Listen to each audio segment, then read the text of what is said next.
Hello! Good morning. Mag-good morning pa rin tayo mga tiyay kahit na medyo hindi masyado good ang ating morning sana, pero pilitin natin na magiging good morning ang ating araw ngayon, ang ating umaga ngayon mga tiyay. Mga tiyay, mga ka-widows, good morning sa inyong lahat. Grabe ang ang problema namin dito sa lugar namin, kasi dito lang sa sa aming lugar, sa aming purok, wala talaga kaming PLDT dito. Lahat na mga PLDT, ano ba niya tawag, basta lahat na gumagamit ng PLDT dito ay walang signal, nagbi-blink pa rin ng red. Kaya medyo, di ba tayo mga nasanay na tayo na may internet tayo, pagkatapos wala. Mahirapan ako ngayon kasi walang internet talaga itong mga phone ko. Hindi tayo makapaload ng dito sa GCash kasi wala talaga, hindi magamit natin kasi wala akong load talaga. So ngayon mga tiyay, punta tayo doon sa terrace. Labas na tayo kasi mag-prepare pa tayo ng breakfast ni Ziki boy. Prepare pa tayo ng breakfast ni Ziki kasi may pasok ngayon. Grabe talaga ang ulan kagabi. Tika mga tiyay, dito tayo sa terrace ngayon at ating masdan muna ang ng ating weather. Kasi kagabi, grabe ang ulan kagabi mga tiyay. Bumagsak na naman yung ulan diyan sa kitchen namin. Basta, yung last time na ito dito mga tiyay, pakita. Ito dito banda mga tiyay. Pag malakas ang ulan, mapupuno at doon maglilik sa kitchen namin. So, grabe ang baha talaga. Grabe talaga. Ngayon nagpa-fogs. Parang nasa tayo. Parang nasa Baguio tayo. Nagpa-fogs na ang ating mga kapaligiran. Kanina, medyo na ngayon kasi. Pero yun ang nagpa-fogs talaga dito. So yun mga tiyay, ang gawin ko ngayon, tawagan ko si Rimrim na asikasuhin muna niya itong mga namin dito, mga problema namin dito, kasi pati tubig namin wala. Kasi yung namin ba, yung air tank namin nasira. So wala kaming tubig ni Ziki dito ngayon. Problema talaga ako mga tiyahin sa araw na ito. Walang internet, 4 na araw na, at mula kahapon, wala na din kaming tubig dito. At ang konti pa naman ang mga stock namin. So, kailangan na talaga namin palitan yung namin, yung air tank ba tawag niyan? Kailangan na namin palitan yan. Kasi na talaga, bulok na ba? Bulok na talaga siya. So wala kaming tubig ngayon. Aywan ko kung si Ziki, makaligo si Ziki. Kasi sabi ko ni Ziki kagabi, huwag mo na lang galawin yung mga tubig diyan sa banyo para may mailigo tayo bukas. Pero hindi yun puno mga tiyayin.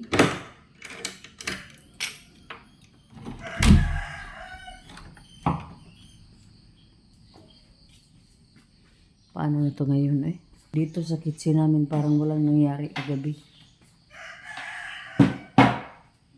Teka muna. So yun mga tiyan, nagpainit na tayo ng tubig. Painit tayo ng tubig, tapos lutuan ko si Ziki ng pork. Kunti lang luto. Pambaon at pang breakfast lang niya mga tiyay.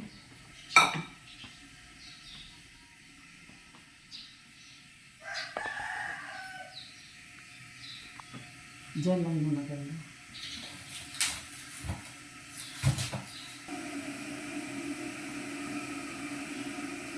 Hindi tayo mga Chinese.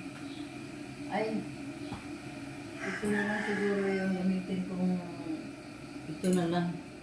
Kasi bagong ano to. Pwede ko naman paandarin ang tubig pero sabi nila huwag lang daw kasi baka maano ba baka daw ano tawag niya baka bumigay na ba ang tangke at maubusan kami kami ng tubig sa tangke. Puno yung tangke mga tiyay, puno ng tubig. Ang pag ano lang, ang patungo lang dito sa aming mga bagira at mga banyo ang problema. Kasi wala na tayong air tank. Hindi na maka-distribute ng tubig. So yun ang hirap sa mga nitiyay.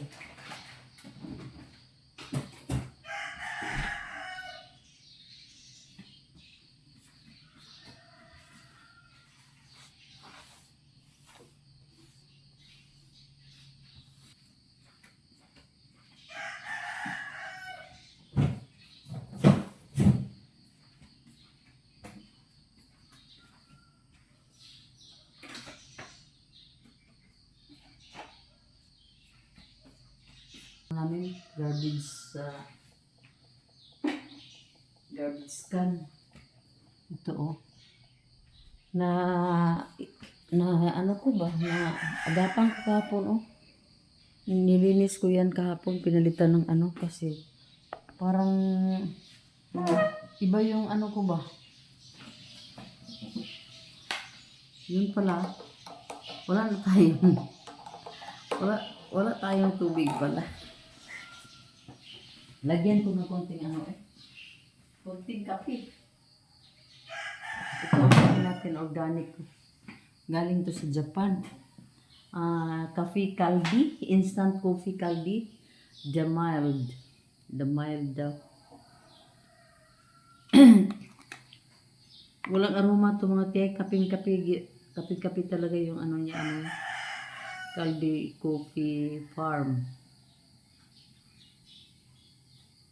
So, lagyan natin. Kasi coffee is life tayo. Ay, nako.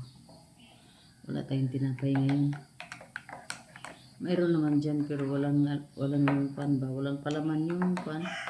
Gardenia na yung bread, yung brown bread. Wheat bread, ito yun, tawag. Pangit pag walang wala pa naman. Medyo masakit ang dito ko parang mayroong sipon na tubo dito sa lalamunan ko mga tiyay. Siguro mamaya inom tayo ng sana ngayon iinom ako ng cinnamon ba. Pero wala na, unahan na yung ni Anlin at ni Kapi. So yun mga tiyay, ang umaga natin, dami nating reklamo sa buhay-buhay natin mga tiyay. Nagreklamo na tayo ng PLDT, reklamo tayo ng tubig, Diyos ko. At nagreklamo tayo ng ito dito. Yung ating undergutter dyan na bumaha dito sa loob. Daming reklamo, no? Ganyan talaga ang tao. Reklamador. Kasi gusto natin hassle free ba? Gusto natin walang problema. Pero ito sabay-sabay na kasi Kaya medyo apektado na tayo. Sabay-sabay na. Lahat sabay-sabay na. So, ang laki ng aking mug, galing to ng Kuwait. Padala ni Karen. Maganda ang quality nito mga tiyay. Parang may brand ata ito.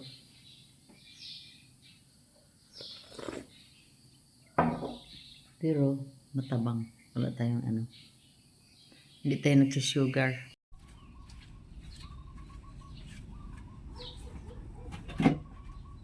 Dili lang ta mga tiyahing ha.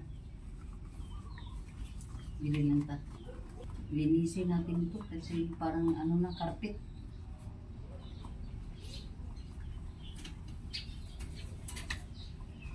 Dami ng mga moss, mga lumot ba. Mahirap na ipasok eh. So ito mga tiyay. Ay nako. Madilim. Madilim mga tiyay. Kaya palapit na lang natin to. Ito oh. Parang carpet diba?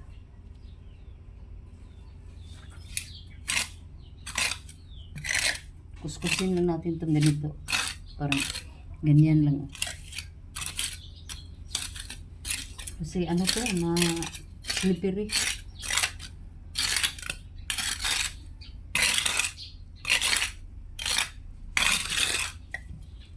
Ay, nako. So, dala-dala natin itong ating balde. Dito natin ilagay yung mga lumot, yung mga damo na matanggal natin dyan. Oh. Dahil dito walang init, so ano na natin, i-timing na natin lahat ng mga ano, kung pwede, kasi dito lang naman ako sa bahay ngayon. Aywan ko mamayang hapon siguro or after lunch. Hindi ko pa masyado ano, basta ito lang. Hello, good afternoon mga tiyaying. 2:30 na ng afternoon. At ako yung nagpainit dito ng tubig at saka pa-crispy ako dito, nag-toast ako dito ng tinapay. Medyo, aywan ko kung nagugutom si tiyaying or sadyang ano lang talaga, gustong kumain. Ayan mga tiyaying, kanina nag-handwash ako dito ng ating uniform ni Ziki Boy. Ito oh. Ito yung tatlong damit niya yung hinanwash ko kanina mga tiyay. At dito ako naglagay ng tubig kasi binilisan ni Rimrim na makapapasok tayo ng tubig. Ipinaandar niya yung ating pressure tank doon sa likod. Para makapundo lang ako ng tubig dito kasi dami na akong hugasin dito mga tiyay. Pero ngayon, oh, tapos na. Nugasan ko na lahat ng mga nakatambay lang dito na mga hugasin dahil naubusan tayo ng tubig. And then, lahat ng mga CR sa second floor at sa dito sa baba, puno na ng tubig. Kasi binantayan talaga ni Rimrim para magkaroon kami ng magkaroon kami ng pundo na tubig. Pero ito dito, makalat mga tiyayo. Hindi ko pa yan ginalaw, mamaya na yan mga tiyaying kasi nag-upo-upo lang ako diyan mga tiyay, nag-check ako sa aking Facebook, sa aking YouTube dahil 4 na araw tayong walang internet na yung makapag-upload tayo ng ng medyo madami-dami ba kasi limited lang yung mga load natin, di ba? So ang nangyari ngayon mga tiyaying, solve na yung pambili natin ng pressure tank. Bukas, bibili na tayo ng bagong pressure tank para hindi na tayo magproblema sa ating tubig dito. Dahil mayroon naman tayong malaking tangki doon sa likod. Mayroon naman tayo. Ang problema lang, luma yung pressure tank na ginamit namin. So, bukas, kung kung walang problema si Rimrim, kung walang masyadong maraming trabaho ni Rimrim bukas, dito na siya mga tiyay at bibili kami ng bago at i-install na niya doon sa likod mga tiyay para magkaroon tayo ng bago. At dahil ako ay halos lahat ng maliliit na mga bagay ay ginawa ko na ngayon. So yun mga tiyay, nagkaplansya na tayo ng uniform ni Ziki at yun nga lang, hindi tayo makalaba ng washing machine dahil wala tayong tubig. Hindi pwede yan ng ano lang na tubig. Kailangan talaga yan na yung malakas ang tubig mga tiyay. So, ngayon, ayan oh. Nakatambay ang ating map diyan mga tiyay kasi dahil sa nangyari kagabi, di ba? Bumuhos na naman ang ulan dito sa ano natin, dito sa gutter.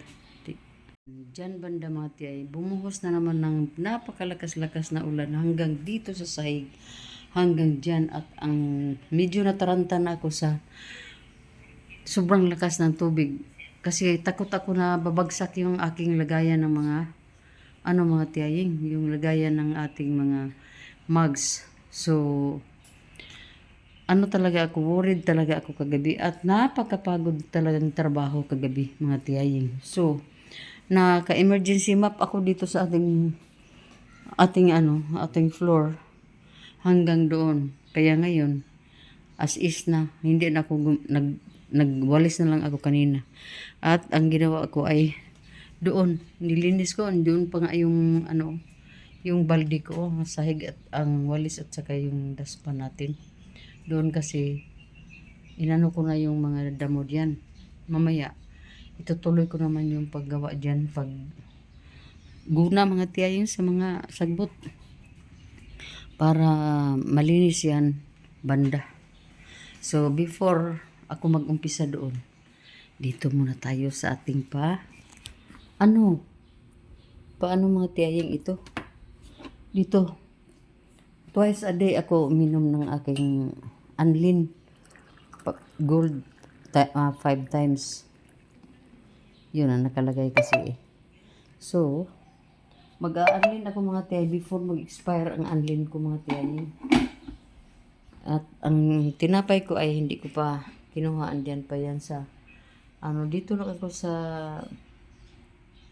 ano bang tawag nito basta diyan lang ako nagpainit, nagpa-crispy ng ating tinapay. So, ngayon mabuti na lang mga tiyay pala.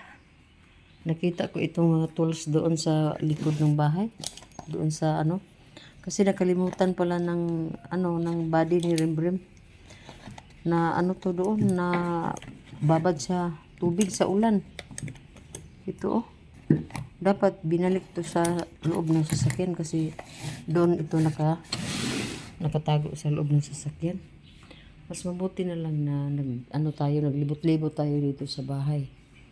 At yun mga tiyay, wala pa tayong plano na mag-jar cleaning dito.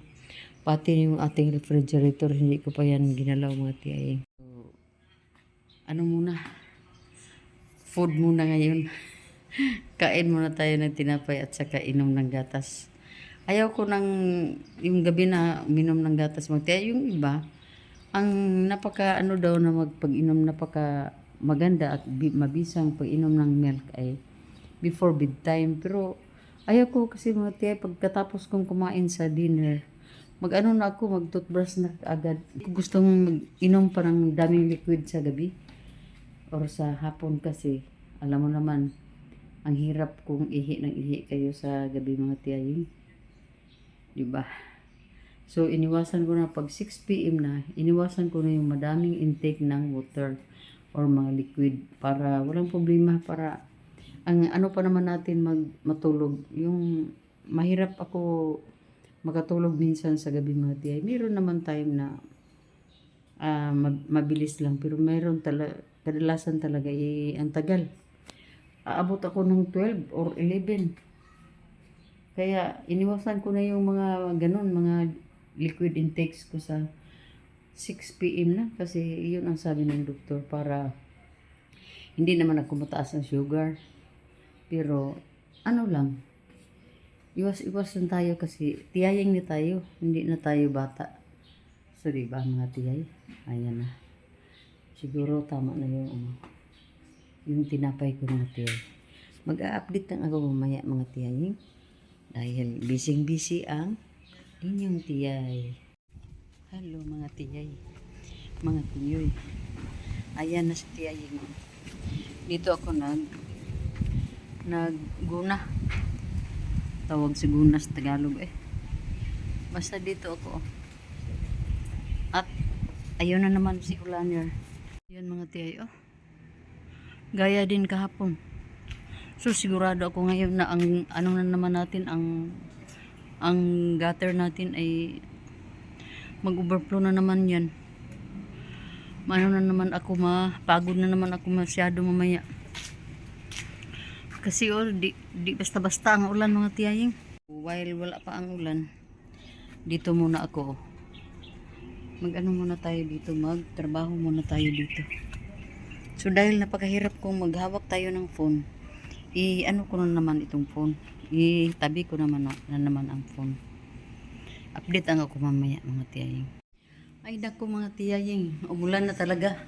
Pero medyo mahina pa yung ulan. Pero pumasok na ako eh. Yun na pwede na magpaano tayo doon sa ano. Doon sa ating paglinis sa likod. Tayo ang magkawawa. So, wala na. Antay na lang tayo na dito babagsak na ang ulan mamaya oh. Dito na. Pero hanapan na to ng paraan mga tiyaying para ma-solve ang ating problema dito sa ating sa ating ano dito mga tiyayo dito. Pagawa siguro yan pero medyo malaki-laki ang gagastusin kasi nasira na yung ibang mga material sa ceiling namin sa pinakailalim ba. Dahil sa ulan kasi pag tumulo ng ulan na napakalakas, magano yan sa pag Tagalog anang maglatay gani kanang mo ano yan sa mga gagapang yang ulan yung tubig sa mga mga kahoy na nasa ilalim kasi may kahoy yung nasa ilalim mga tiyay. Still trash yun pero may kahoy talaga na dyan ikinabit yung mga design sa aming ceiling. So darating ang panahon na magiba talaga yung ceiling namin mga tiyay pero hanapan namin ng paraan din kung paano ma-save o ma-secure yung natin, yung disenyo ng ceiling mga tiyaying ba. Ito oh, pakita ko sa inyo mga tiyay ha. Ito mga tiyay ba. Ito. Pero aywan ko kung ma-save, parang hindi na yata. Oh. 'Di ba? 'Yun oh. Napakasayang kung sira na 'yan. Pero wala pang dito, pero dito banda oh, mayroon na. Ito oh. Ito. Yan, 'di ba? May sira na ito. Ito may sira na diyan. So pati din ito oh. Nag-crack na siya mga tiyay. At dami kami, ito rin dito.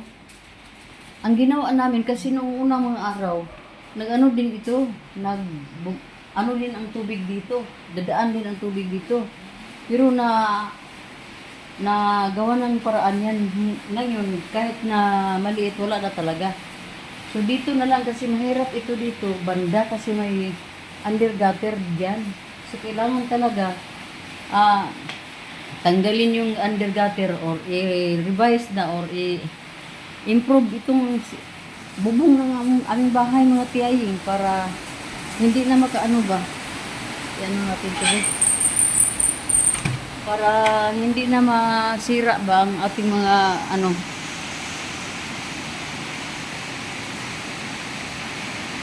So yun lang ang ating balita mga tiyaying. Nakabalita na tayo. Yun lang ang aking balita sa bahay namin kasi matagal na to. 2009 pa ito. 2009 pa ito. Pinagawa itong bahay. Natapos siya kasi nahinto yun. Ang full operation is 2010. 2010, 1 year kaming patrabaho dito. Daming mga trabahante nung unang panahon sa pagpagawa dito mga tiyaying. 2010 talaga full operation na. And then pagka-11 dito umuwi ang anak ko galing Japan. Dito siya na kasi manganganak na siya mga tiyaying. Dito na isinilang si Ziki sa Valencia mismo. Then pagkatapos, dito na nakatira ng 3 buwan ata to. 3 buwan ba, after mag-birth yung anak ko. Pero 6 months yung tiyan niya, umuwi na siya dito. So, nasa mga 7 months siya nakatira dito yung anak kong si Bem. So, yun mga tiyay. So, 2011, may mga labor pa dito na gumagawa ng itong mga ceiling natin. Ito, oh. Iba ang ceiling noong unang panahon mga tiyay. Napakagandang ceiling yung unang panahon. Pinatanggal namin, pinalitan ng simpleng ceiling. Kasi naniniwala kami sa yung mga matatanda, yung mga nila, mga parang punsoy ata. Kasi yung ceiling ay parang 3 cross na nagsapawan ba. Nagsapawan ang 3 cross. So, sabi nila, yun ang time na namatay yung eldest ko, and then grabe ang nagsakit yung asawa ko na, at saka yung apo ko, yung nasa Canada na. So, yun ang sabi ng isang tao na tumingin dito. Kaya pinalitan namin ng ganyang disenyo. Yung foreman pa rin, ang nagtrabaho pa rin dito, ang nag-design yan mga tiyay. Kasi sabi ko, simple lang, kasi hindi na ako after sa mga unique na mga disenyo, dahil nakafocus na ako sa mga pamilya ko na may nagkakasakit na. So, yun mga tiyaying. So, siguro, darating ang time na mapalitan na itong dito. Mapalitan na ito. Lalong-lalo na nasira na ang ang gutter sa itaas. Hindi naman siya nasira mga tiyay. Ang ibig kong sabihin, dito ang sinira namin. Sadyang sinira na namin yan dyan para matingnan namin anong nangyari, bakit ang tubig ay bumuhos na dito banda. Dito. Pagtingin namin doon sa pinakatuktok, yung sa gutter talaga, kasi may under gutter diyan sa terrace. Pagtingin namin, talaga, hindi kaya hindi kaya ano bang tawag niyan, hindi kaya ng gutter throw away yung tubig. Basta paalis ba yung tubig ba, mapupundo talaga siya diyan sa gutter. Lalong-lalo na mayroong maitapon sa mga papel, mga karton ng mga bata. So diyan, mga dahon, dala ng mga ibon, kasi yung mga ibon dami dito. Sila talaga ng mga damo para gawin nilang mga pugad. Kaya madami diyan talaga So pag mayroong ulan malakas, mapupuno talaga yung gutter diyan, at dito mag-overflow na.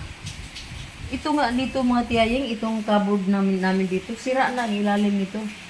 Ang nagandahan lang diyan kasi tiles yung nasa ilalim. Simento pa rin yung nasa ilalim. Wala masyadong Pero ang ko lang, kung sakali masira na ito, magpagawa kami ng bago na naman, masira ito. Sana ito ma-save, kasi mahal itong mga tiyaying. So yun, nagbalita na naman ang inyong tiyay. So binulgar na naman lahat ng mga buhay-buhay natin mga tiyaying. So yan na. Yan na diba? Ulan na talaga. Ha? Yun nga gutter dyan, yung sa tubig. Binutas talaga ng sadya yan. Kasi mapupuno din ng mga damo nga, dala ng mga ibon. Kaya ang ginawa ng anak ko, binutas niya talaga yan. Ayan, kaya dyan na ang mga tubig. Di ba mga tiyay? Galing sa terrace yan, yung tubig na yan. Kasi open ang terrace natin. So siguro pagdating ng panahon siguro mga tiyay, kung mag-agree yung anak ko si Ben, mag-agree siya na remodel na tong kitchen, ito sa dining room namin at saka sa terrace. Ang bubong lang ba? i-up na yung bubong. At saka pati yung tiris, may bubong na rin siya. Hindi na tayo basa sa ulan at saka mainitan diyan sa tiris kung gusto niya, pero open pa rin ang kanyang kuan, ang surrounding, ang kanyang open pa rin siya sa mga gilid-gilid. Yun lang ang bubong lang, may lagyan lang natin ng bubong. Yun sana ang plano ko mga tiyayin.